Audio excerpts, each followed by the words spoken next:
The wooden barrel of a 152mm howitzer gleamed in the morning sun, perfect in every detail, down to the scorch marks and paint chips. A German reconnaissance pilot banked his Heinkel overhead, satisfied. Another Soviet gun battery confirmed. Another target for the Luftwaffe. 60 feet below, Senior Lieutenant Pavel Dmitriev crouched behind actual camouflage netting. His real guns were dug in 3 kilometers south, hidden beneath false rooftops and hay bales. The pilot had just photographed theater props. This was Kursk, July 1943. The Soviets weren't just defending, they were directing the world's most lethal stage production. Stalin's engineers had turned the entire Kursk salient into a theater of lies. Every position the Germans could see was fake. Every retreat they witnessed was scripted. Every piece of intelligence they gathered was planted. For months, Soviet deception specialists had studied German reconnaissance patterns. They knew Wehrmacht observers counted muzzle, flashes, so they built wooden guns that fired blank charges at precise intervals. They knew German sound-ranging equipment triangulated artillery positions, so they calculated acoustic signatures and broadcast fake thunder. Dummy artillery positions drew Stuka attacks on empty fields. Staged retreats led German armor into carefully prepared crossfires. The Wehrmacht thought they were reading Soviet deployments. They were reading a script, Maskirovka. The Russian word tastes bitter on German tongues. It means deception, misdirection. The art of making your enemy see ghosts while real death waits in darkness. The Soviet defensive belt stretched 130 kilometers deep. Over 4,000 kilometers of trenches zigzagged through wheat fields and villages. But the visible positions were just the opening act. The real show happened in places German maps marked as empty countryside. Dmitriev watched the Heinkel disappear. Soon the bombs would fall on wooden guns. The pilot would radio back. Target destroyed. Battery eliminated.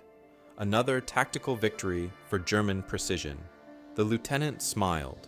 His real guns hadn't fired a shot. Yet. Wehrmacht intelligence was the envy of Europe. German reconnaissance units had dissected Soviet tactics across 2 years of Barbarossa. They knew how Ivan fought. They knew how he broke. Or so they thought. Colonel Heinrich Strauss spread reconnaissance photographs across the table. His intelligence officers had mapped every Soviet position in the northern face of the Kursk salient. Gun emplacements here. Tank formations there, infantry trenches marking defensive lines. Strauss had been reading enemy positions since Poland. He knew the telltale signs, track patterns, camouflage discipline, communication antenna placement. The Soviets were good, but they weren't invisible. Estimated divisional strength. 2 motor rifle divisions, maybe 3. Classic defensive deployment. Their armor concentrated in textbook patterns, waiting for German. Panzers to break their teeth on prepared positions. What Strauss couldn't see was the acoustic engineer crouched beside a wooden howitzer. Captain Alexei Volkov wore civilian clothes and thick glasses. Before the war, he had designed theater sound systems in Leningrad. Now he calculated how many blank charges would mimic the acoustic signature of a real artillery battery. The dummy gun fired. The sound bounced off carefully positioned reflector panels. To German sound-ranging equipment, it registered exactly like a 152mm howitzer. Same muzzle blast. Same echo pattern. Same false coordinates radioed back to Wehrmacht artillery. German forward observers reported Soviet supply columns moving at night, headlights carefully shielded, convoy discipline immaculate, classic Soviet logistics. The convoys were empty trucks driving predetermined routes to convince German watchers that major reinforcements were arriving. The deception was so complete that German intelligence officers congratulated themselves on reading Soviet intentions. Enemy positions were clearly marked. Defensive fires were predictable. Attack routes were obvious. Heinz Guderian saw through it. The architect of Blitzkrieg knew the attack was suicide. He told Hitler directly. His protests fell on deaf ears. The Wehrmacht's tactical elite had confirmed what the Führer wanted to hear. Victory was certain. But Guderian had fought Russians before. He knew their capacity for deception. He knew their willingness to die in trenches while panzers rolled overhead. He knew this wouldn't be another Poland. The intelligence was perfect. The intelligence was poison. Soviet acoustic deception reached levels of technical sophistication that bordered on science fiction. Volkov's team studied German sound-ranging equipment captured at Stalingrad. They knew exactly how Wehrmacht observers triangulated enemy battery positions. So they gave the Germans what they expected to hear. Wooden guns the size of 152mm howitzers fired blank charges on precise schedules. Sound specialists calculated acoustic signatures to match real artillery batteries. The fake guns fired at intervals designed to convince German listening posts that major Soviet positions were active. The acoustic signature of a 76mm anti-tank gun has a distinct crack. Soviet engineers recorded actual firing sessions, then used speakers hidden in dummy positions to broadcast the recordings. German sound rangers plotted the positions and called in counter-battery fire. High explosive rounds pounded empty fields, while real Soviet guns remained silent and hidden. But Volkov's masterstroke went deeper. Soviet signals intelligence had captured German radio equipment at Kharkov. They knew Wehrmacht fire control procedures. They understood German artillery coordination protocols. So Soviet radio operators speaking perfect German began broadcasting fake fire missions. Battery position 347-892, requesting immediate counter battery fire. Grid reference 445-721. German artillery commanders received the transmissions and responded immediately. Their shells obliterated carefully prepared dummy positions, while Soviet observers plotted German battery locations from muzzle flashes. The deception was surgical. Soviet engineers had mapped every German listening post through radio direction finding. They knew exactly which frequencies Wehrmacht units monitored. They broadcast fake Soviet communications on those frequencies, describing fictional troop movements and supply problems.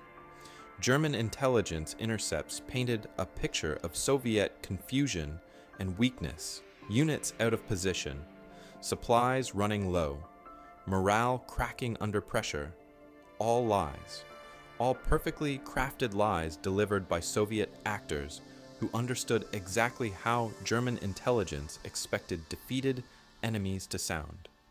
Captain Heinrich Müller crouched in his observation post. His radio crackled with fire missions. Target after target eliminated with German precision. But through his binoculars, the Soviet positions looked unchanged. Same camouflage nets, same defensive posture. Either German artillery was missing badly, or the Soviets had far more positions than intelligence estimated. Fire control to all stations. Ammunition expenditure exceeds projected consumption by 300%.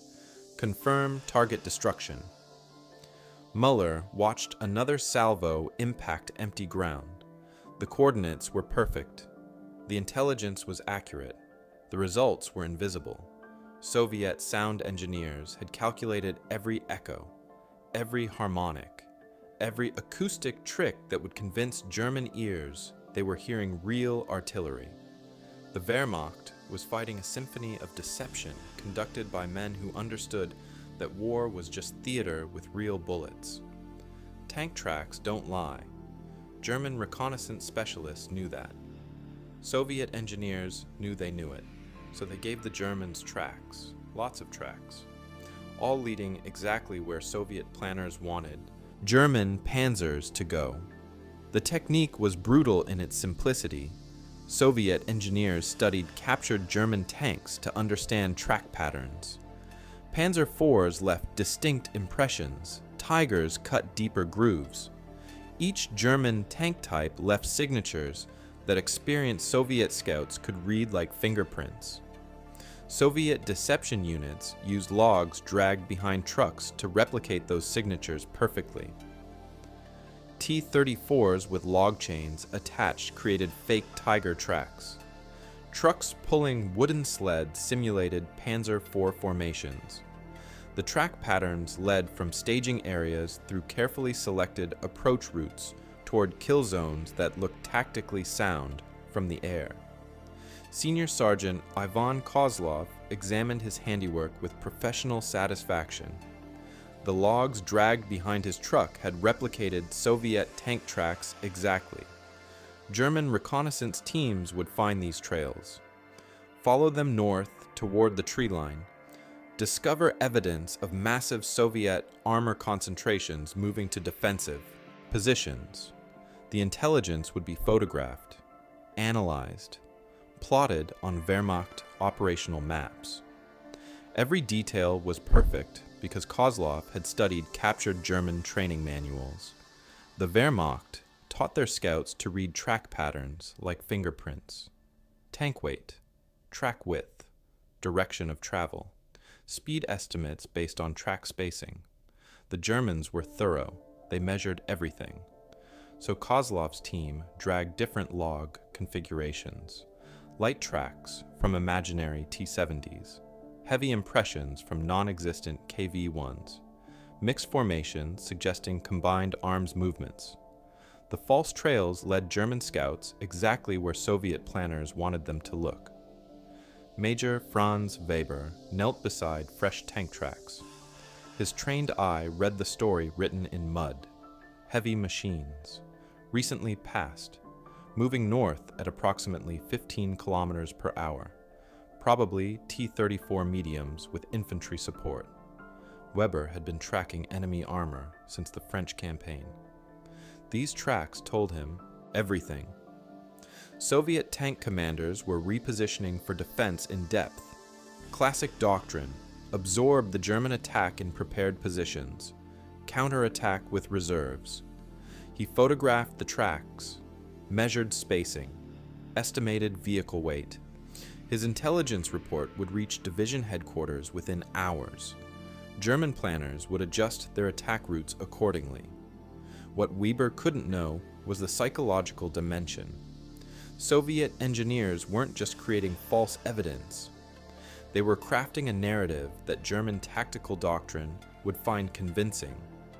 Wehrmacht tank. Commanders expected Soviet armor to withdraw to defensive positions. The fake tracks confirmed their expectations, led them exactly where German training suggested Soviet tanks should go.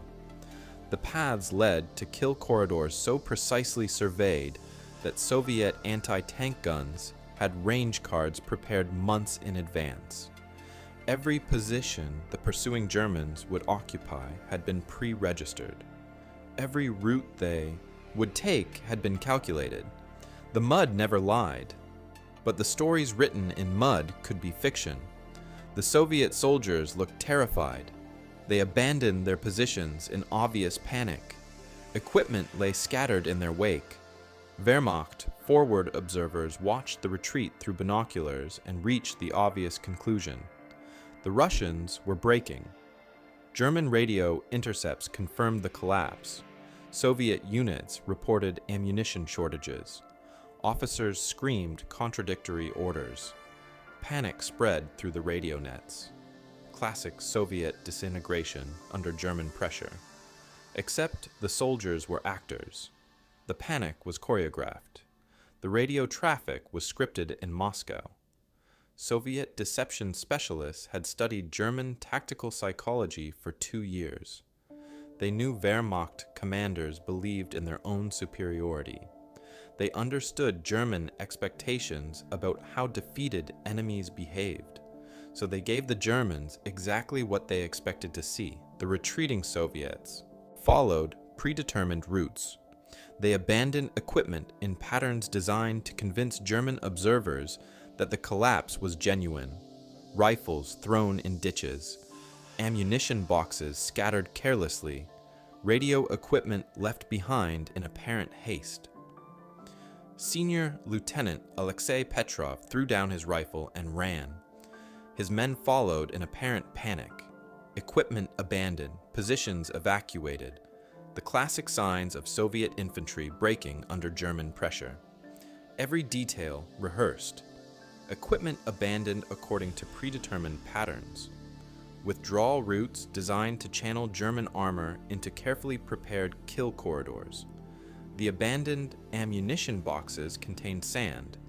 The dropped weapons were damaged captures. Even the bloodstains were theatrical. Pig blood from the collective farm mixed with motor oil for proper viscosity. Petrov's real defensive position was 500 meters east. Camouflaged machine gun nests, pre-sighted mortar concentrations, overlapping fields of fire that would turn.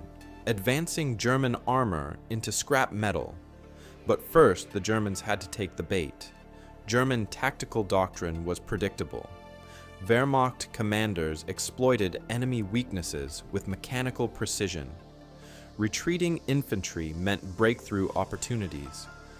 German armor would advance rapidly to maintain pressure, prevent Soviet reorganization. German spearheads took the bait. Panzer commanders pushed their formations into pursuit mode, racing to exploit the breakthrough. Tank columns accelerated toward the retreating enemy, following paths that looked tactically obvious. The paths led into kill corridors so precisely planned that Soviet gunners had pre-registered the coordinates months in advance. Captain Heinrich Müller watched through binoculars as the Soviet position collapsed. Textbook infantry withdrawal, disorganized, desperate. The Wehrmacht attack was succeeding exactly as planned. All units advance. Enemy breaking contact. German tanks rolled forward into the abandoned Soviet trenches. Panzer commanders reported minimal resistance. The Russians were retreating toward secondary positions. Standard doctrine when forward defenses were overrun. Müller's radio crackled. Tank formation, 2 o'clock. Range 800 meters. He traversed his turret. Empty field, no visible targets. Just another false alarm from jumpy crew members. The first anti-tank round punched through his side armor. The second destroyed his transmission. Weber's Panzer IV became a burning monument to tactical overconfidence. The retreat that wasn't had led German armor into the most sophisticated kill zones ever constructed. Professional soldiers pursuing what they thought was a broken enemy discovered they were the prey. Rudolf von Ribbentrop peered through his Tiger's commander cupola at what should have been empty ground. Soviet retreats had cleared this sector hours earlier. His lead elements were pursuing scattered remnants. Instead, he saw tanks. Lots of tanks, about 150 to 200. Meters in front of me appeared 15, then 30, then 40 tanks. Finally, there were too many of them to count. The retreating Soviets had vanished like smoke. In their place, T-34s emerged from positions that hadn't existed on German intelligence maps. Hull-down positions carved into reverse slopes. Camouflage bunkers that had been invisible from the air. Fighting positions so expertly concealed that German reconnaissance had passed within meters without detecting them. Ribbentrop's Tiger was the most advanced tank in the world. 88mm gun. Armor-proof against any Soviet weapon at standard combat ranges. Tactical superiority assured by German engineering. None of that mattered when you drove into a crossfire. Soviet anti-tank guns opened from 3 directions simultaneously. Not the wooden guns German intelligence had plotted. Real guns. Hidden guns. Guns that had been silent for months while German artillery pounded dummy positions. The killing was surgical. German tank commanders who thought they were exploiting enemy weakness found themselves trapped in corridors where every move was anticipated. Soviet gunners had practiced these engagements through dry runs. They knew the range to every position German tanks would occupy. Tiger tanks that were supposed to be invulnerable discovered that superior armor means nothing when the enemy chooses the range and angle of engagement. Soviet 76mm guns couldn't penetrate Tiger frontal armor at normal combat ranges, but at close range in prepared ambushes, they could penetrate side armor with devastating effect. The tactical situation at Kursk inverted all German assumptions. Soviet deception had led German armor into close-range engagements where numerical superiority mattered more than individual tank quality. German crews who had trained for long-range gunnery duels found themselves in knife fights with T-34s emerging from concealed positions. The world's best tank crews had been outfought by an enemy they thought they understood. The T-34 rumbled forward, 35 tons of Soviet steel grinding across the practice trench. The sound was indescribable, metal treads on packed earth, engine roar echoing off trench walls, the mechanical thunder of death passing overhead. Private Nikolai Litvin pressed himself against the trench bottom. The tank passed directly above. Terrible roar, crushing weight, the smell of hot engine oil and exhaust fumes. Some of his comrades had run. Litvin stayed. This was ironing training, the brutal Soviet method of curing tank phobia. Pack infantry into trenches, drive tanks directly over them, teach soldiers that survival was possible if they kept their nerve. The T-34's rear bogey wheels passed overhead. Silence returned. Litvin was alive, shaken but functional. The lesson was simple. Tanks could pass over infantry positions without killing everyone inside. If the soldiers didn't panic, German tankers had no equivalent. Training, Wehrmacht Doctrine kept infantry and armor separated. Combined arms coordination was flawless on paper. The idea of deliberately driving tanks over friendly troops was unthinkable in German tactical thinking. This gave Soviet infantry supernatural calm under armor attack. When German panzers rolled over Soviet trenches, the defenders didn't break. They stayed, fought back with anti-tank rifles and Molotov cocktails, emerged behind German armor to attack with magnetic mines and satchel charges. German tank crews had never encountered infantry that wouldn't break under direct armor assault. Wehrmacht Doctrine assumed that enemy foot soldiers would retreat or surrender when confronted by tanks. Soviet infantry, who had survived ironing training, violated those assumptions completely. The psychological impact on German panzer crews was devastating. Tank commanders who expected enemy infantry to scatter found themselves fighting soldiers who would hide in trenches until German tanks passed, then attacked the vulnerable rear armor. Battles became close-range nightmares where superior German technology couldn't compensate for enemy fearlessness. Captain Skripkin demonstrated the ironing mentality perfectly. Dragged from his burning tank, badly wounded, he watched his driver leap back into the flaming machine and ram it at full speed into Staff Sergeant Georg Lutz's Tiger. Both tanks were engulfed in fire. Both crews died. That was ironing psychology at point-blank range. Death before retreat. Vehicles as weapons even after they became coffins. SS Lance Corporal Simon Grasher crawled alone through bunkers and machine gun nests to reach 2 T-34s. He destroyed one with a hollow charge and threw a grenade into the open hatch of the second, killing the crew before being cut down by Soviet small arms fire. Individual heroics in apocalyptic chaos. But individual heroics couldn't change the strategic reality that Soviet industry could replace T-34s faster than German engineering could produce Tigers. Ribbentrop's Tiger took a hit from a camouflaged anti-tank gun. The round penetrated his side armor. His tank commander was killed instantly. Blood and smoke filled the fighting compartment. The dust was so thick that tank commanders fought blind. Optics clogged. Vision blocks obscured. Radio communication impossible over the sound of engines and gunfire. Each tank fought alone in the smoke and chaos. Antonius John watched the slaughter and understood. Events were on an apocalyptic scale. Scenes like the end of the world threatened to drive a person witnessing them to despair.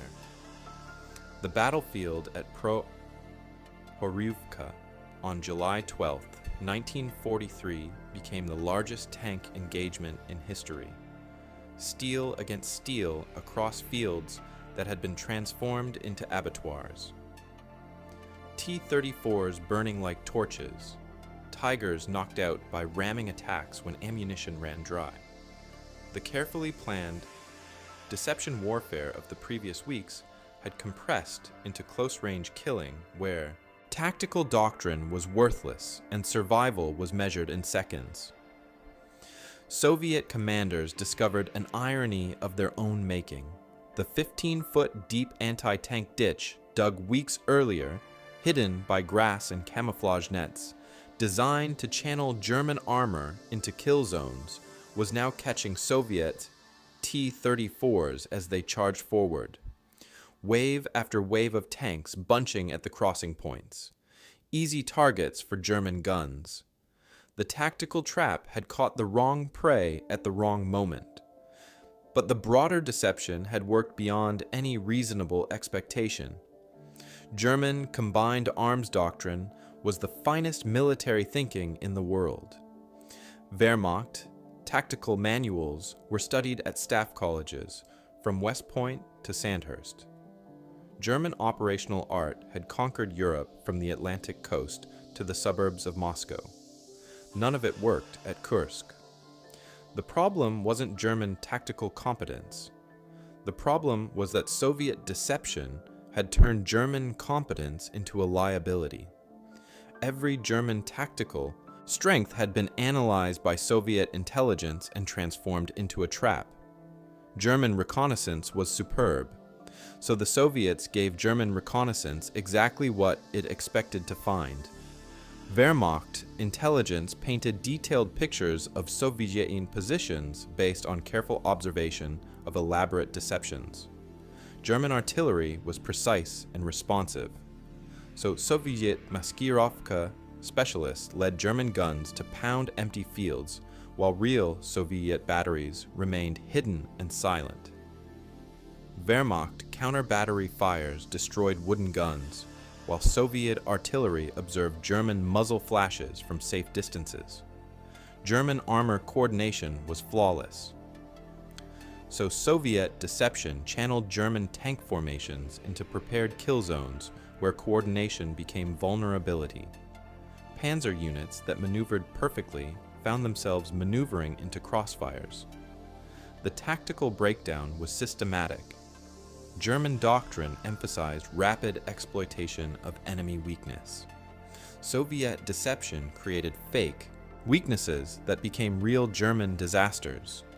Wehrmacht units that moved quickly to exploit opportunities found themselves trapped in elaborately prepared ambushes. Colonel Heinrich Strauss studied his tactical maps.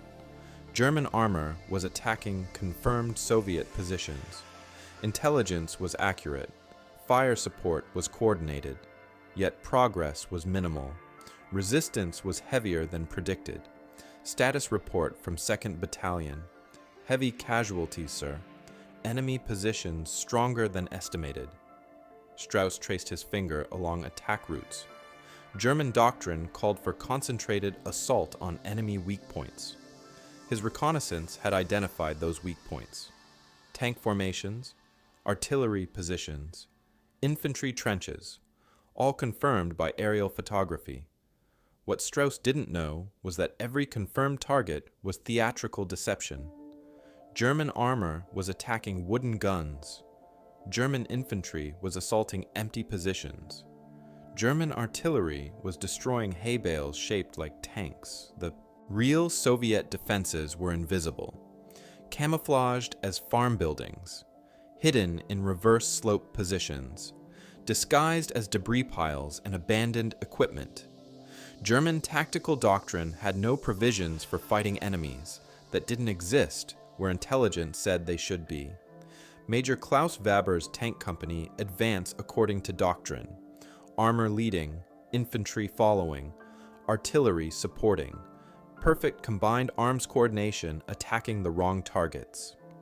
Weber's lead, Panzer IV, took an anti-tank round from a position his maps marked as empty field. The shot came from a camouflaged T-34 dug in as a static gun position. Turret barely visible above ground level. Engine removed to eliminate heat signature. German doctrine taught combined arms coordination. Soviet doctrine taught deception operations. The Wehrmacht was fighting by rules the enemy had already rewritten. Artillery barrage. Grid reference 245.789. Strauss checked his maps. The coordinates marked open ground. No Soviet positions reported. Either his company commander was confused, or German intelligence was catastrophically wrong. The artillery barrage fell on empty wheat fields. Perfect accuracy. Textbook fire discipline. Hitting nothing at all. Captain Boris Petrov watched German armor advance into his kill zone. Perfect Wehrmacht formation. Exactly as German doctrine prescribed. Exactly as Soviet planners had anticipated. The hidden anti-tank guns opened fire. Pre-sighted killing zones engaged German armor from three sides. The tactical trap was sprung with mechanical precision.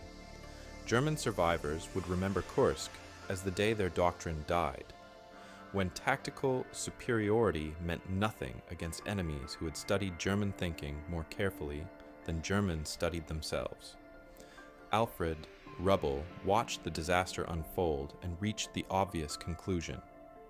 It wasn't until then that we truly understood how strong the Russians were. One didn't want to believe it before, but now the pessimistic view was that the war was lost. German doctrine hadn't been defeated by superior Soviet tactical thinking. German doctrine had been defeated by Soviet understanding of German doctrine. The tactical manual that had conquered Europe had become the blueprint for European defeat. Wehrmacht tactical superiority was real. Soviet deception specialists had made it irrelevant. The lessons of Kursk echoed across decades. Soviet deception doctrine survived the Great Patriotic War to become Russian operational art. The techniques that fooled Wehrmacht reconnaissance in 1943 evolved into principles that challenge military planners to this day. Contemporary operations show the same fingerprints. Wooden submarine replicas designed to fool satellite reconnaissance. Decoys that draw expensive precision munitions to worthless targets. Staged retreats that lure enemy forces into prepared kill zones. The technology has changed. The psychology hasn't. During the Ghost Army operations of World War II, American deception specialists inflated rubber Sherman tanks. French cyclists watched in stunned silence as 4 American soldiers carried a 40-ton tank across a field. The tank was inflatable. The demonstration was deliberate. Word spread through the French countryside that American soldiers possessed supernatural strength. The deception reinforced Allied Maskirovka, designed to convince German intelligence that invasion preparations were more advanced than reality. The techniques pioneered at Normandy traced directly back to Soviet innovations at Kursk. the wooden guns, the fake radio traffic, the staged troop movements, all refined versions of tactics that had destroyed German tactical confidence on the Eastern Front. Modern battlefield deception demonstrates that institutional memory persists despite technological change. The fundamental approach remains unchanged across generations of conflict. Create false targets, channel enemy responses, turn opponent strengths into weaknesses through superior understanding of how the enemy thinks and what the enemy expects. This is the deepest lesson of Kursk. Maskirovka succeeds not because it fools sensors or defeats reconnaissance technology. It succeeds because it exploits human psychology.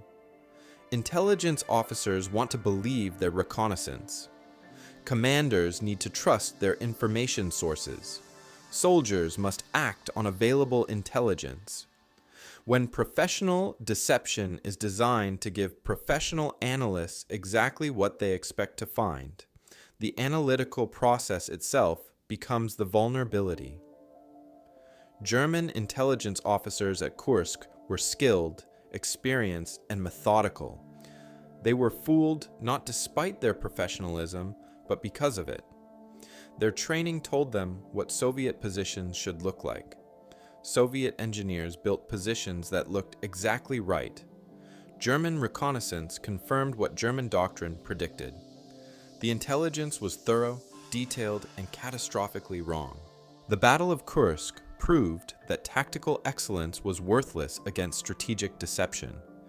German commanders made perfect decisions based on perfect intelligence that was perfectly wrong.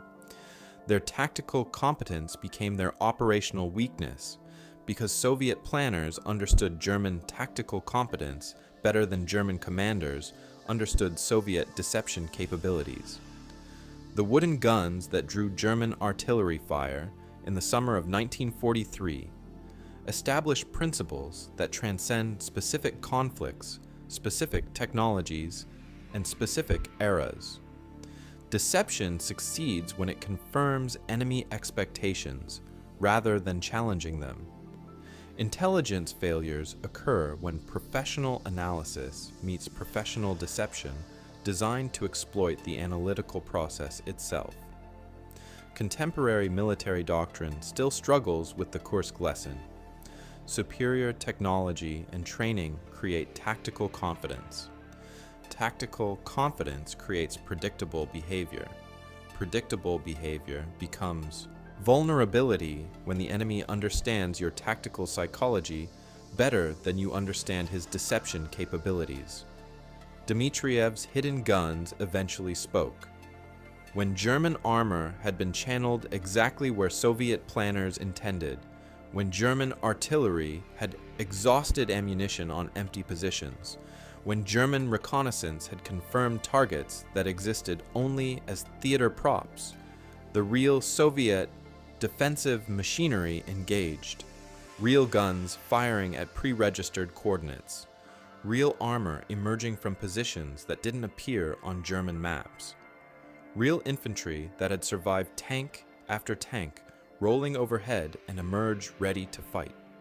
The Germans had attacked with everything: perfect reconnaissance, precise artillery, coordinated armor, experienced infantry, Luftwaffe support, the full weight of the finest military machine in Europe. They had destroyed hay bales. They had shelled empty fields. They had pursued ghosts through kill corridors. They had advanced according to doctrine into positions that existed to receive them. Maskirovka, the art of making your enemy see ghosts while real death waits in darkness. Senior Lieutenant Pavel Dmitriev watched German armor burn in the killing fields south of Kursk and understood something fundamental about the nature of war. The side that wins is not always the side with the best weapons or the best soldiers or the best tactics. Sometimes the winning side is the one that best understands how the enemy thinks. That understands enemy expectations well enough to fulfill them perfectly, guiding enemy strength into predetermined disaster. The wooden barrel of the howitzer was still gleaming somewhere behind German lines, still drawing artillery fire, still performing its function in a theater production that had consumed thousands of lives on both sides before the final curtain fell.